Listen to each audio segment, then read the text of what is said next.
Well guys, welcome to the Heli Setup Part 2 movie. As you can see, I've got a couple of things in front of us. These are the things that we're going to be needing today just to do the first section of the setup, which is setting up of the servos into the mainframe of the helicopter. I'm using my DX8 radio, so the setup might be a little bit different for your radio. You're going to need your screwdrivers, you're going to need a servo tester or a receiver, a battery, your servos, and then I use this little container just to keep all the screws and all the paraphernalia together.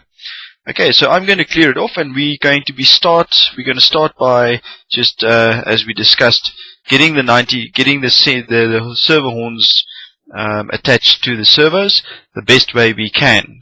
Okay, so I'm going to clear it out a bit and then we'll continue from there.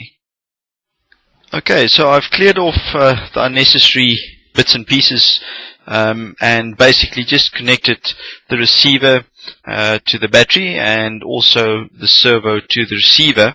As you can see from the little red light and my transmitter, everything seems to be on, and if I move the stick, I don't know if you can hear it, but the servo actually moves, so I know that everything is a-okay for the first part of the setup.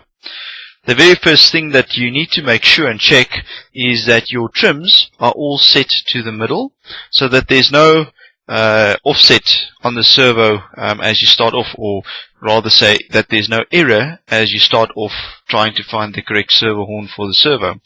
I normally connect the servo to my aileron or elevator channels.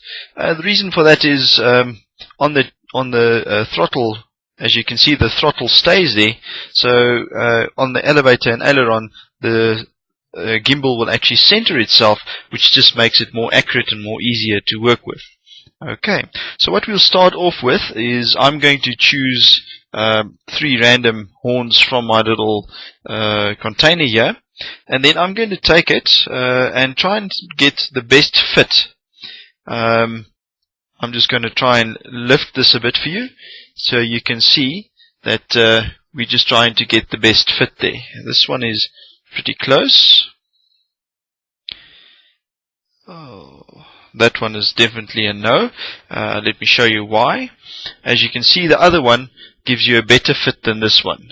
This one is slightly a bit more off, so I will put this to one side and let's try the last servo horn, and same with this one. So I'm going to go with this one, which gives me pretty much the closest to center that I can find. Okay, right, now what you would need to do now is do the same with all the other 3 servos, so that all the 3 servos have the same effect, where you get the closest of the servo horn or the servo arm on the horn. Okay, so I'm just quickly going to be doing the other 3 servos, or the other 2 servos rather, and then I will be right back. Okay, so I've basically tried to fit the servo horns on the 3 servos as closely as possible. I'm going to try and zoom in for you, and as you can see, I got 2 pretty close, but unfortunately I couldn't get the one servo horn all that well installed as it is. Okay, so it's pretty much a trial and error basis, but try and get it as close as possible. The one that's slightly out, we're just going to have to sub-trim it more, which we actually do not want to do. We want to keep the sub-trimming to a minimal, just to prevent the servo from getting too close to the outer reaches. We want to get the servo so close as possible to its natural center as possible. Okay, so the next thing that we want to do is just attach the ball links to the servos, which we'll do now. Let me just get all the little bits and pieces together, and then I'll show you how to do that. Okay, so I've cleared my workspace a little bit. I've taken my transmitter, the battery, the receiver away, and my little part box. As you can see, I've removed 3 balls from the little packet with their screws.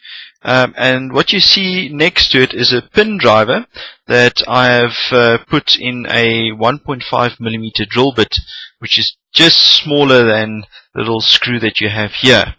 Okay, because we need to drill a small little hole, or that hole we need to drill a little bit bigger, otherwise you're not going to get the screws in. And then afterwards, at the back, I normally just reseal it with a little bit of CA glue. Okay, so just briefly to show you what I do, I'll try and do it as close to the camera as I can. I select a hole, normally the fourth hole from the center is what I normally use on the specific type of chopper, which is the HK450 that we get from Wi-Fi. And very carefully, we just drill a hole on the fourth hole, drill it right through, very carefully, try and keep it as straight as possible.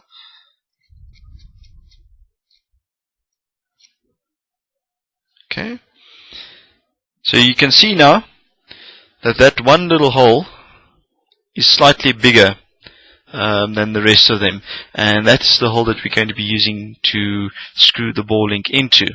So I'm just going to reach over for my screwdriver, and then the ball link itself, you'll see, has got a little lip on the one side. That lip is the part that goes against the servo arm. I've seen people cut that off. I would not suggest that, because that's actually there to give the space so that your the link does not press against the servo arm and possibly bind. So I'm just going to put it like that, and then very gently screw it in. As you can see, it goes in quite easily. Okay, and sits very nice and tightly. And normally what I do is at the back of it, I normally just put a drop of CA glue, which will then just prevent it from unscrewing itself. Works very effectively. When you put the CA glue on the back there, be careful not to get it on the ball link. You do not want any rough edging on the ball link, because that will wear out the link very quickly, and you'll find yourself replacing balls and links on the same servo arm quite often. Okay, so I'm just quickly going to be doing the other three servos. And yes, the last thing before I sign off to do the others, always remember to just put the servo arm back on the same servo that you've taken it off from. Otherwise, you're going to have to be rematching servo arms again from the start. So this one is now finished. I'll just put it to one side, and yeah, let's do the other two quickly, and then we'll be right back with you. Righto, I have installed all three my ball links on the three cyclic servos. You can see that I've now reconnected everything up. I've used the aileron, elevator and rudder channels on the little receiver, and I've got my radio on again. As you can see, the servos are moving. The reason why I do this is just to double check again that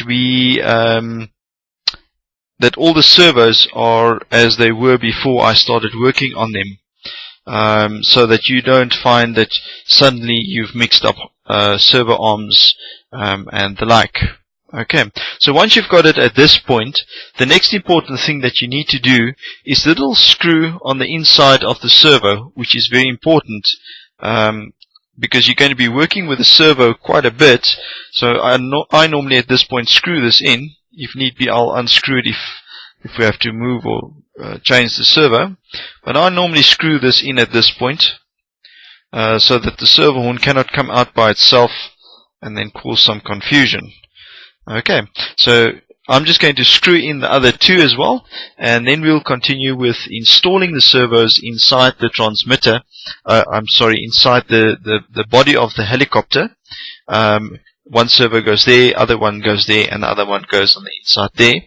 And then basically from there on, we will do the sub trim, and I'll show you how to do that. Okay, so I'm just going to clear the table a bit and fix those servo horns on.